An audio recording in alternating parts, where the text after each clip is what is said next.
নবী ইউনুস ধৈর্য ও আল্লাহর প্রতি বিশ্বাসের উদাহরণ। নবী ইউনুস ছিলেন আল্লাহর এক নবী, যিনি তাঁর জনগণকে সত্যপথে আনার জন্য প্রচেষ্টা করেছিলেন। তিনি নিজ সম্প্রদায়কে বারবার এক আল্লাহর বন্দেগী ও তাওহীদ মানার জন্য আহ্বান দিয়েছিলেন। কিন্তু কিছু মানুষ তাঁর কথাকে মানতে চায়নি এবং বিদ্রোহ করেছিল। ধৈর্য ও দুঃখ। যেহেতু জনগণ বারবার অমান্য করছিল, নবী ইউনুস অনেক দুঃখ অনুভব করলেন।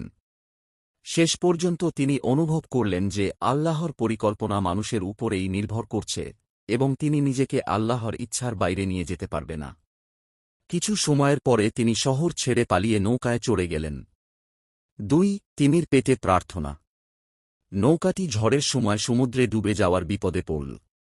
নবী ইউনুস সমুদ্রে ফেলে দেওয়া হল এবং এক তিমির পেটে আটকা পড়লেন। এই সময় তিনি আল্লাহর কাছে প্রার্থনা করলেন, সুবহানাকা, আমি অনর্থক কাজ করেছি, আমার দোষ ক্ষমা করুন। আল্লাহ তাঁর প্রার্থনাকে সাড়া দিলেন। কিছুদিন পরে তিনি তাঁকে নিরাপদে উপরে ছাড়ল। শিক্ষা ও উপসংহার। নবী ইউনুস এর গল্প থেকে আমরা শিখতে পারি, ধৈর্য। কঠিন সময়েও আল্লাহর প্রতি ধৈর্য রাখা গুরুত্বপূর্ণ। প্রার্থনার শক্তি।